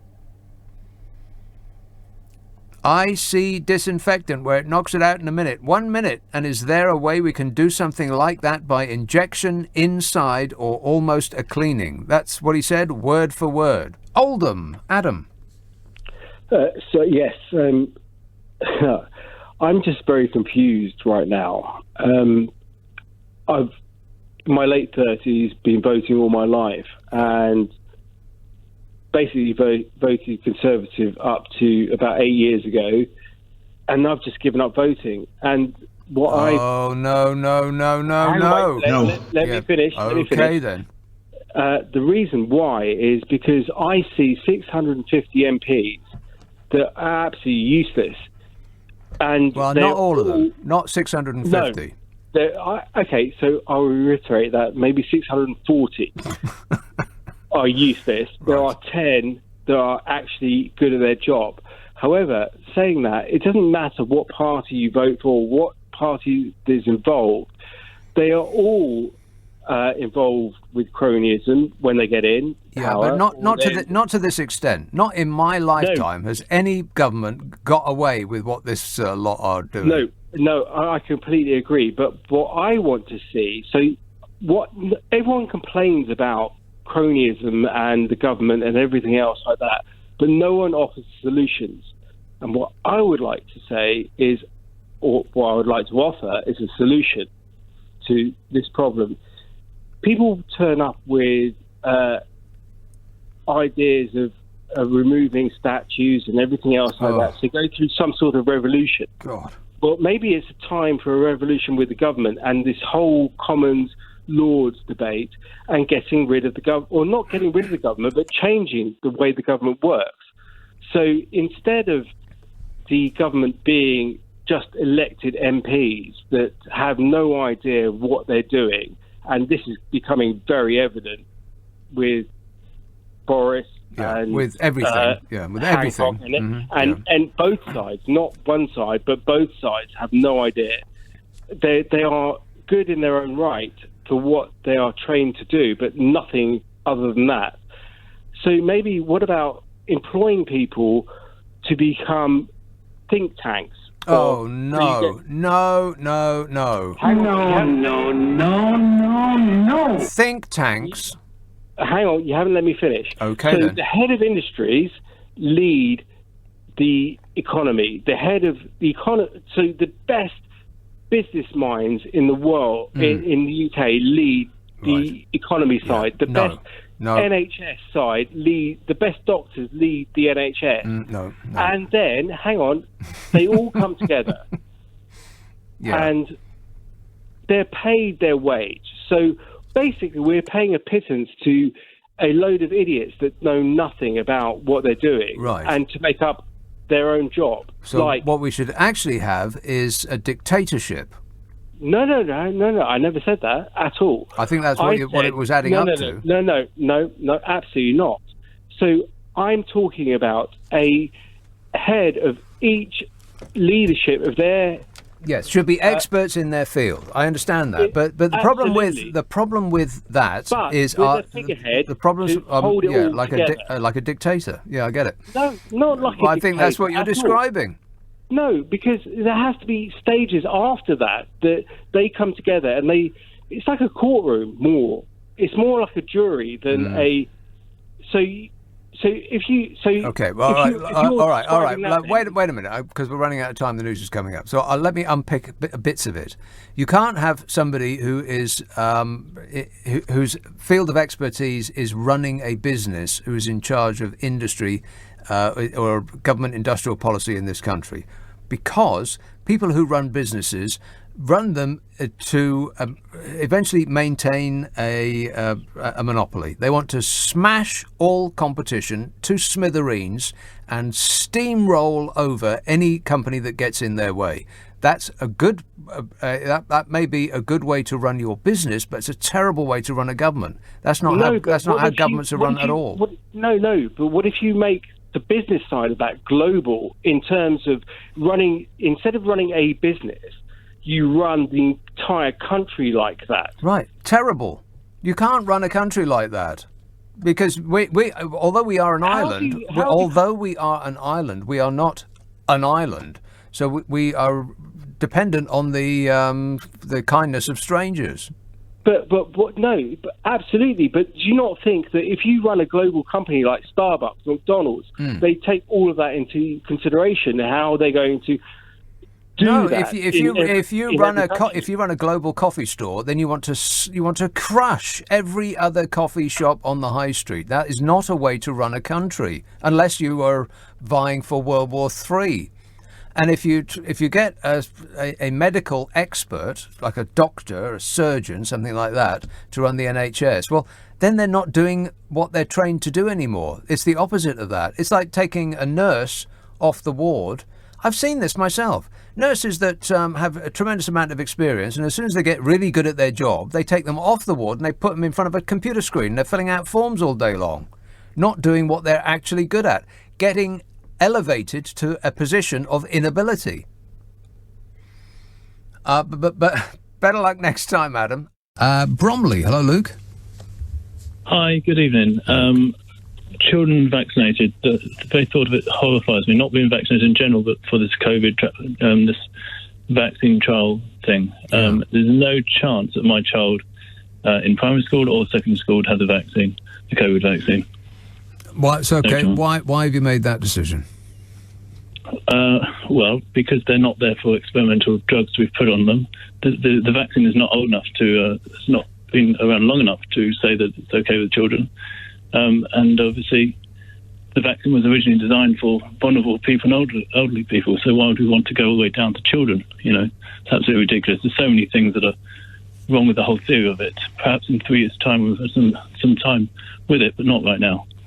But see, the argument against that is that in 3 years' time, if we don't vaccinate children, then they will be the sort of petri dish of this virus now, and it will combine and mix and match and come up with all sorts of variants that we wouldn't ordinarily have had. And it might be a variant that affects children. Well, you listen to that lady who was on a moment ago. She sounded like she worked for the BBC or something. Just so many misinformation. There's random statements talking about things. As if look, taking a vaccine is one thing, but there's more ways of passing the virus around than just through your respiratory ways. You know, you're more likely to spread a virus through hand to touch, hand to mouth. So what are they going to do there? They're going to force them to wear, gloves and everything else. It's just ridiculous. So they don't need to take that. Yes, give them good immunity, perhaps a good diet. Let children's immune system will deal with it. You don't need to start giving them vaccines, which only last probably 4 to 6 months anyway. And obviously then it becomes less effective anyway. I'm not sure that you are medically correct there, where you say that a children's immune system will be able to fight it off. I don't know where you got that, Luke. Isleworth. Hello, Ravi. Yes, Nick, how are you, sir? I'm good, thanks. The question is this, Nick. Let's not digress from the fact that we have the best vaccination undergoing in the world under the stewardship of Mr. Hancock. What do you mean by best? Well, come on. We've had about, 65% double dose and... compared to other countries. But more importantly, Nick, we have a few people calling in seem to be whiter than white, as if they haven't done anything naughty in their lives. I would like the Sun to name their source. How can this be done in a government office without any legality in place? Would you agree with me in that, Nick? Would I agree that the Sun should name its source? Of course not. Why? It's called freedom of the press. Are you honestly saying in your life you haven't done anything naughty or kissed anyone out of the blue? Ravi, don't you understand the basic principle at heart here? He was the man who was instigating the rules. Yeah. That's why it's a thing. Right. But as your other people have said, is he the only one who's broken the rules? No, but he was the one that was making the rules. And people like us and you were breaking the rules as well. But we weren't making the rules. Which part of this is hard for you to understand? What I find hard is people on a witch hunt, and I find that hard A witch hunt? Are you...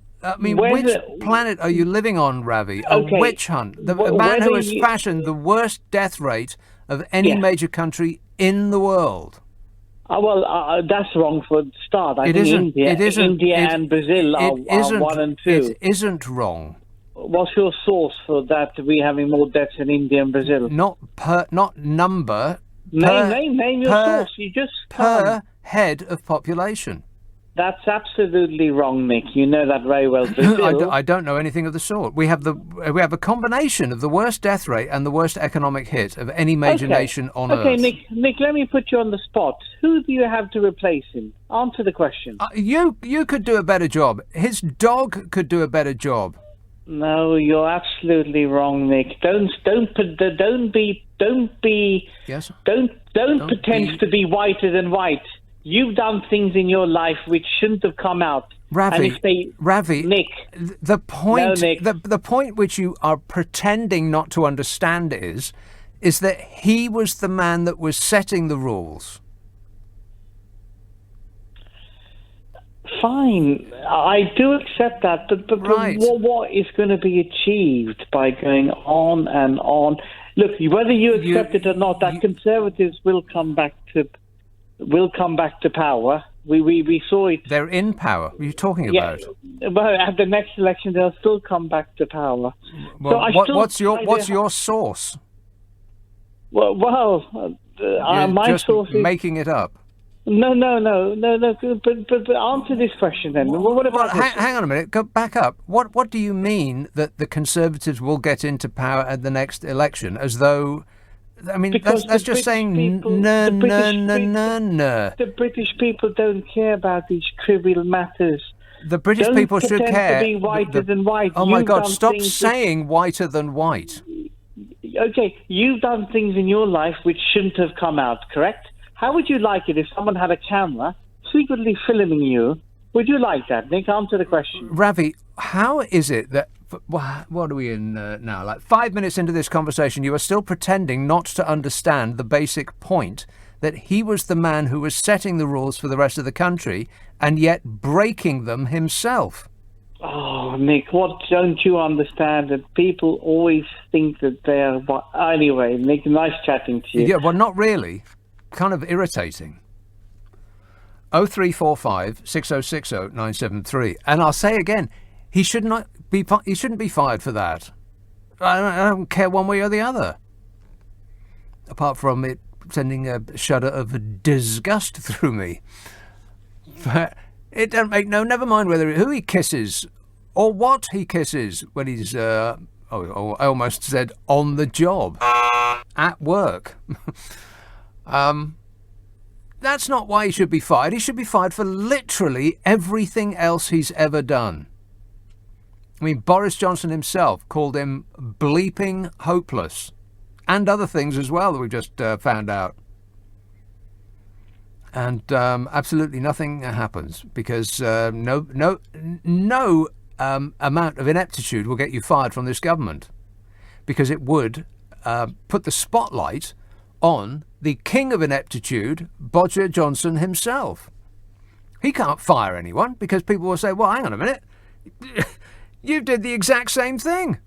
Birmingham. Hello, James. Hello, good evening. Yes, James. Right, I don't think you're grasping the whole situation. It's not the scientists that are jumping up and down the wall. It's us, the people that have been vaccinated, that are jumping up and down the wall. Why should we have to go into isolation? Why should we have to go into lockdown when the only people in the hospitals are the people that haven't had the vaccination? Why, oh why, oh why? Yes, that was the deal. Exactly. I thought that was the deal. We make ourselves available to what seemed at the time like a giant chemicals experiment that they were going to inject into us. And if we said yes, okay, then we know that it ordinarily takes 10 years to come up with something like this, but you did it toot sweet, top speed. Well, we'll trust that you know what you're doing. And so we presented our arms, and they stuck this stuff in us. And most of us didn't have a stroke or a blood clot. Most of us didn't die from it. And we thought that was the deal, that we take the vaccine and then they'll let us out. They changed the rules.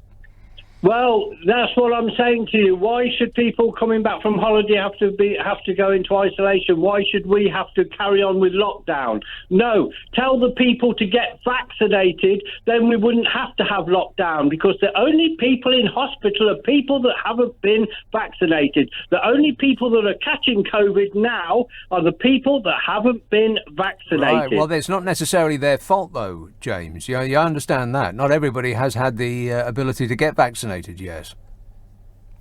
Well, no, it's coming down the ages, obviously. Yeah. But what I'm saying is the people in hospital are people over certain ages, and they were offered the vaccination and they haven't took it up. They've refused the vaccination. 2,500 500 people are in hospital in Bristol, and every single one of those that are in hospital was offered the vaccination. Well, I don't think you can make a bold claim like that, not having gone and asked each individual person. But it does occur to me that if the plan is divide and rule, is to get us squabbling like rats in a sack, then it seems to be going very well. I mean, there's just no end of things that we're divided on now. Watford, hello, Ian. Hi there, Nick. Nice to speak to you. Ian. Very entertaining, and it's fantastic to think all these people have got a vote of their own. Yeah, that's right. That's the problem with democracy, people. That's the problem with it. And unfortunately, it is insolvable. Yes, I mean, it is. Yeah. I always ask people who complain about politics, the politicians, I ask them a very simple question. Mm-hmm. Simple question is, I say, of all the cleverest people you know who are both honourable and capable, how many would go into politics? Right, 0. Now you know why you've got problems. Because it's a very unrewarding for an intelligent person. No, for somebody who is intelligent would know that anything that goes wrong, they would be blamed. Well, you say it's yes. But you say it's unrewarding. It may be relatively unrewarding in the short term because they'll only be earning, what is it now, £85,000 a year? I didn't mean money. I mean unrewarding as a job title. Your job title is entertainment, so you make people laugh and you make people. So you're entertaining. You get satisfaction out of doing your show. Being a politician, if you're serious, is not very. Anything that goes right as a politician, you will not get the respect for. Anything that goes wrong, you'll get blamed for. It's if you think about it logically, it's always been the case. Well, until and it goes now. To any country in the world. Well, until now. I mean, what has Boris Johnson been blamed for? Nothing. What has he been praised for? The vaccine rollout, which had 0 to do with him. Look, he took a gamble. Whether he took it or somebody else above him or somebody side with him, said, get as many vaccines as you can, doesn't matter how much money you spend. The only reason it's gone well is because he got out of the way. Well, there could be. I mean, but that's politics all over. I mean, most countries are not run as well as they should have. If anybody thinks that the EU is run professionally, you also are living in dreamland. It is run professionally. I mean, they're all professionals because they're doing it for the money. Well, I mean, most of them. That's what professional means. Yeah, the word professional means you do something for money. Right, but most of them have been doing that kind of thing for a good long while with a degree of success. There's not a degree of success. That's an illusion that's been created. If the EU was so successful, why is there such a very large percentage of people who always wanted to come over here? Much more than ever went from here to Europe. I don't think that's true. Well, we have different people. Nick, we have different people travelling for different reasons. We have older people who want to go and relocate where the sun is more guaranteed, and we have younger people who want to come here to do the jobs that we refuse to do. Right. Now let me just throw something past you, which nobody actually talks about. And if you go and have a look in Google to see what the population of this country was in 2000, roughly 20 years ago, and compare it to all the other countries in Europe in 2000, and have a look what the population of this country is now compared to all the other countries in Europe.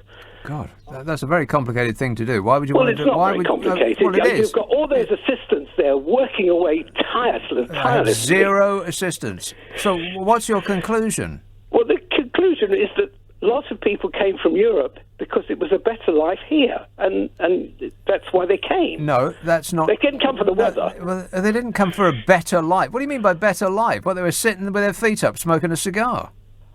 No, being able to have somewhere to sit. You know what? They came here for our chairs. I mean, people. It's quite simple. People do things for a reason. And are you talking about like immigrants? Because Germany has taken way more than we have. Way more. Way more than we have. I believe France has probably taken more than us. Go and have a look at your numbers. It doesn't make any difference with the numbers. You need to find out who it is that is coming and going. How many people left Germany? How many people have left Germany? Why do you think they took the immigrants in? Because they're short of labour. Well, ditto us. Yeah.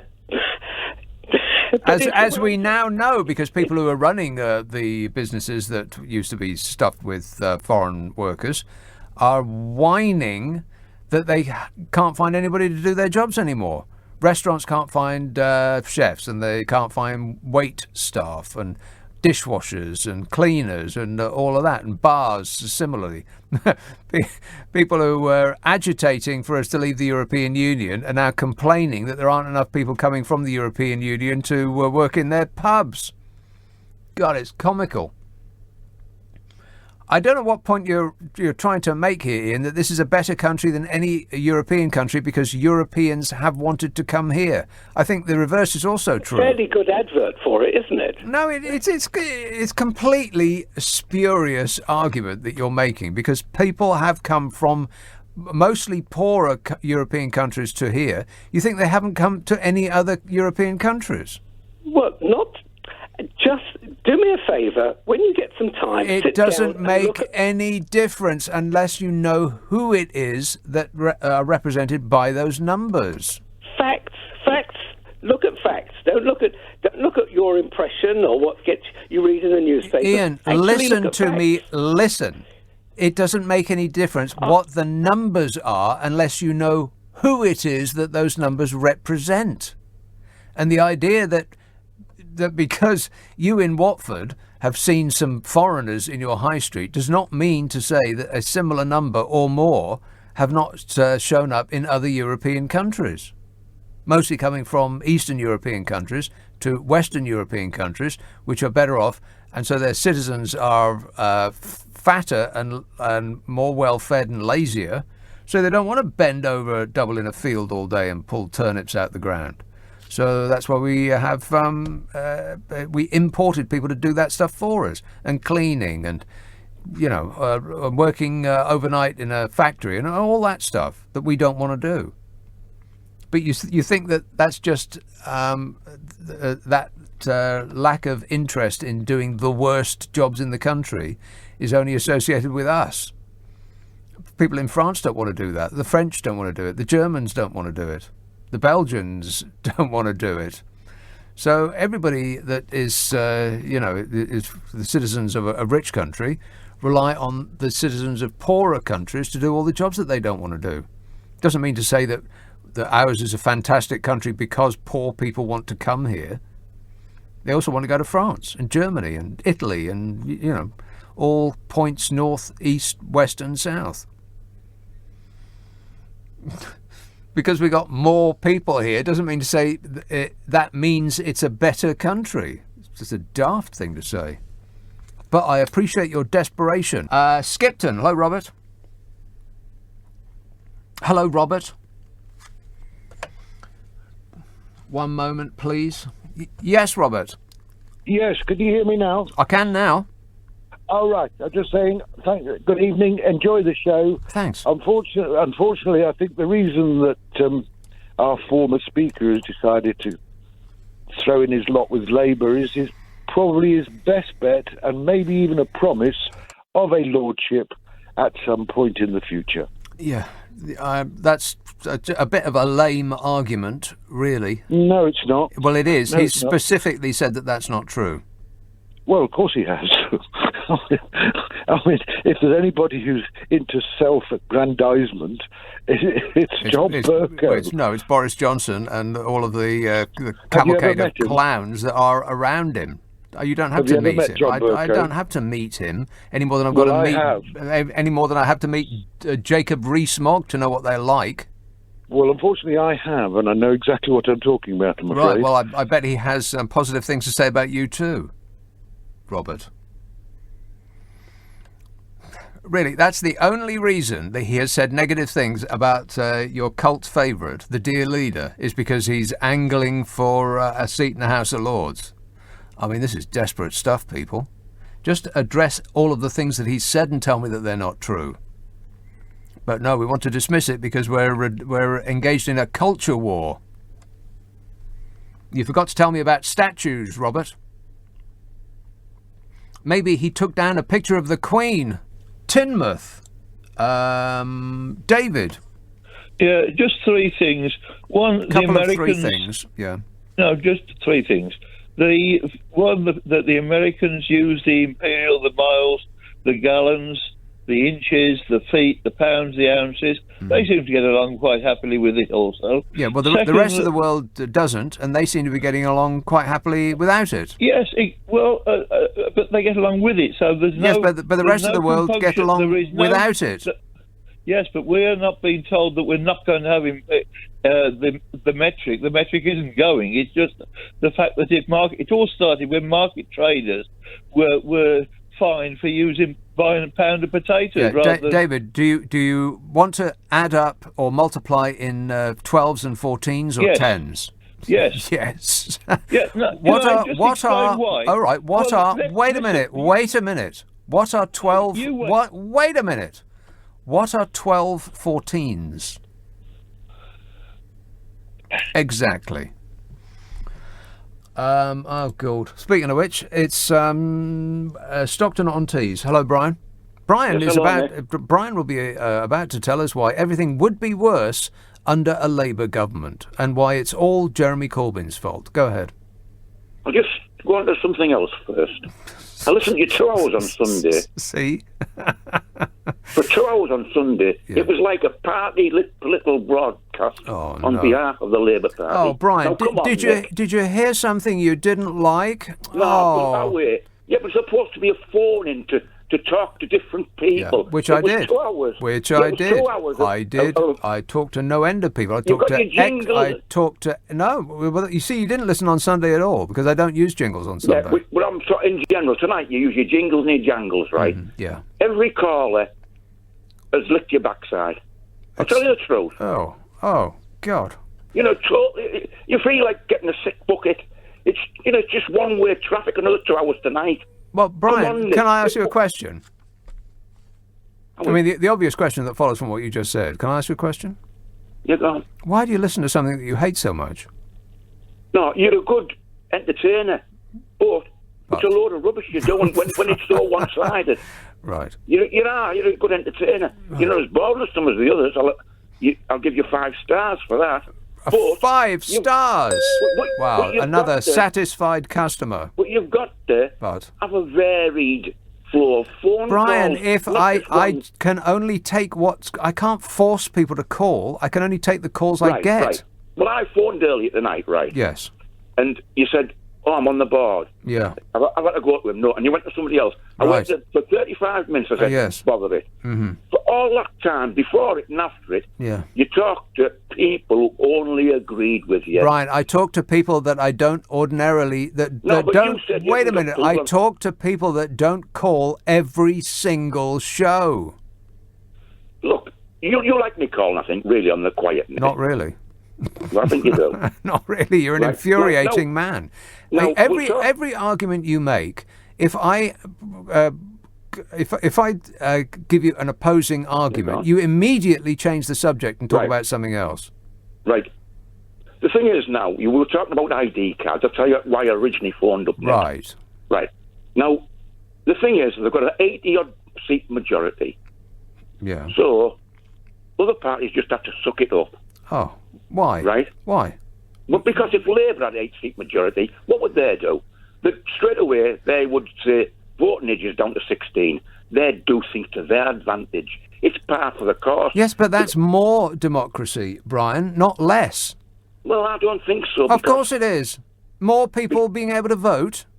Yes, but the thing is, do you really know about politics at age? I don't think you do. Do you know about politics if you're 76? I mean, the indication is that you don't. There's a better chance. But anyway, and also, it's wrong as well, isn't it? Because who is the working class voting for at the moment? The poor people. Tell me what they're voting for. Well, they're voting for the elites, the most urban elites, while claiming that they're voting against the elites. So that means that ID cards will be getting taken off Conservative voters. They're all voting for Conservatives at the moment. They can't stand the Labour of the working class. So it's an advantage, really. Debatable, isn't it?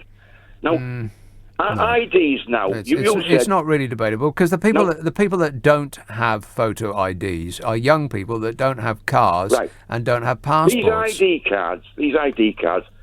If you really want to vote, you can get one easy. You can get it at the town hall. Yes, of course you can. Yes, but to make it more difficult is going to swing some votes. Well, no, it's not really debatable at all. If you make it more difficult, particularly if you make it more difficult for a certain demographic that doesn't ordinarily vote for you, then you're more likely to win, obviously. But anyway, they have to suck it up because they've got 80-odd seat majority. No, why? That's a ridiculous thing to say. They can get it through. Right, that's part of the course. That's it. But there's people on the right in their own party that are objecting to this. The thing is now... So to just capitulate and roll over and go with anything that they say just because on a 44% vote they have fashioned themselves a majority because of a screwed-up system, that's ridiculous to say, Brian. With the big advantage you have now, 80-seat majority, they can finish the Labour Party now. They could destroy it. The Labour Party has its own future in its hands. It's in the Conservatives' hands, that's the problem. But it's not, though. It is. How is it? Because, as I say, they get these things, they can change boundaries and do whatever they want. They can't stop them, right? And the thing is, I think they're close to splitting into two, the Labour, anyway. You know, when people say, oh, what can I do? It's just little old me, I can't do anything, then I would point them in the direction of Greta Thunberg, and I would point them in the direction of the good people in Glasgow who effected a change this week. Single people can make massive changes. All they have to do is put their mind to it and not give up, Brian. Christchurch. Hello, Phil. What a hilarious day for going out and doing something silly like voting for the Fib Dems. They're proof that a dead parrot bounces. Right. Amersham is full of well-heeled middle-class Ramonas and NIMBYs that just don't want a choo-choo train going through their town, isn't it? Any moment now, you'll run out of material, Phil. Well, There it was, right there. That's the moment that he just ran out. Empty.